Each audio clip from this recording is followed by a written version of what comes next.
우리는 성경을 기록된 그대로가 아니라 전해 듣거나 근거 없는 선입관에 따라 이해하는 경우가 많습니다. 그러다 보니 실제와 다르게 오해를 하기도 하죠. 그래서 오늘은 성경의 내용 가운데 실제 내용과 다른 몇 가지를 살펴보도록 하겠습니다.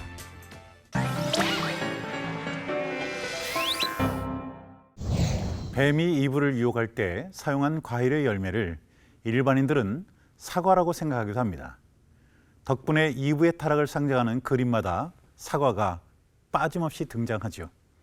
하지만 성경을 보면 사실무근이라는 것을 바로 알게 되는데요. 실제로 성경은 선악과의 종류를 언급하지 않습니다. 어떤 이들은 선악과를 무화과 열매로 추정하기도 합니다. 이유는 아담과 이브가 선악과를 따먹자마자 곧장 눈이 밝아져서 서로 벗은 것을 깨닫고 그 자리에서 무화과 나뭇잎을 엮어서 치마를 만들어 입었기 때문이라는 것이죠. 그렇다면 언제부터 선악과를 사과로 묘사했을까요? 역사가들은 2세기에 활동한 유대인 번역가 아킬라 폰티쿠스가 구약 성경을 히브리어에서 그리스어로 번역하면서 원문에는 나오지도 않는 사과나무를 임의로 사용하면서부터라고 말합니다.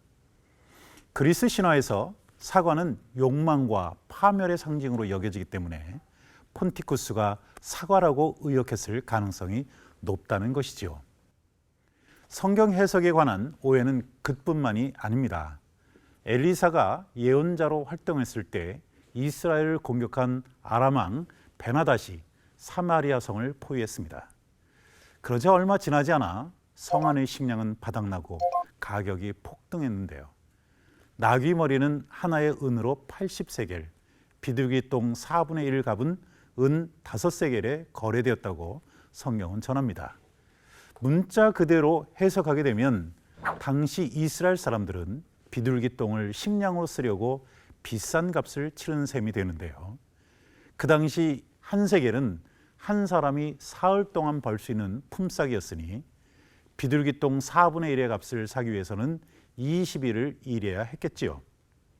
그런데 과연 냄새나는 비둘기 똥을 식량으로 삼아서 서로 사고 파는 게 가능했을까요? 이것은 명칭에 대한 이해 부족에 따른 오해입니다. 성경이 말하는 비둘기똥의 실체는 불에 구운 작은 완두콩이지요. 이 완두콩을 비둘기똥이라고 부른 것입니다. 그렇다면 이번엔 다윗과 골리앗의 싸움을 살펴볼까요? 되게 많은 사람들이 다윗이 거인 골리앗을 물리칠 때 사용한 무기가 조그만 돌이라고 아는 경우가 많지요.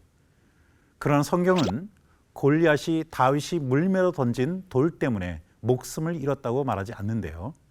성경의 기록을 살펴보면 다윗은 자신을 향해서 다가오는 골리앗에게 물매를 가지고 돌을 던집니다.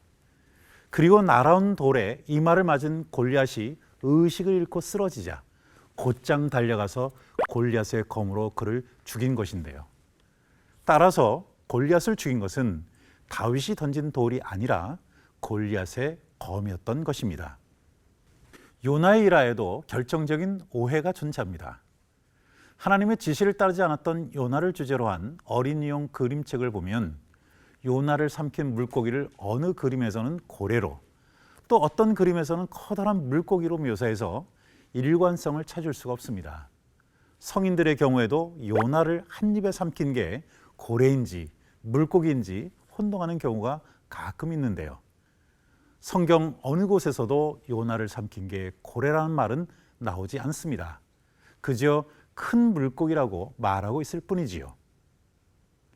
그런데 역사적으로 보면 독특하게 요나를 삼킨 물고기가 고래였다고 주장하는 성경이 있는데요. 1611년 영국 왕 제임스의 지시로 출판된 흠정역 성경이 바로 그것이죠. 사람을 통째로 삼켰다가 그대로 토해낼 정도로 큰 물고기는 고래밖에 없다고 생각했기 때문입니다. 끝으로 신약 성경과 관련된 오해 가운데 동방박사와 관련된 내용을 살펴보겠습니다. 아기 예수의 탄생을 축하하러 동방에서 방문한 이들을 헬라어 성경은 마고이라고 부릅니다. 학자들은 이 용어를 마구스라는 바벨로니아어에서 비롯되었다라고 간주하는데요. 사실 우리말 성경에 박사들로 번역된 마고이는 본래 점쟁이, 예언가, 마술사 등으로 사용됐습니다. 그리고 아기 예수의 탄생 선물로 유향, 황금, 모략을 가져온 박사들이 바로 가스파르, 멜치오르, 발타사르라는 해석도 있습니다. 하지만 그 이름이 어디서 유래했는지는 아무도 모르지요. 또한 동방 박사가 3명이었다는 것 역시 성경에는 언급되어 있지 않은데요.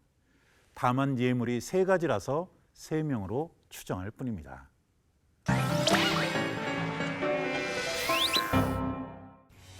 성경은 누구에게나 열려있는 책입니다. 그러다 보니 다양하게 해석할 수 있는 가능성 또한 배제할 수 없지요.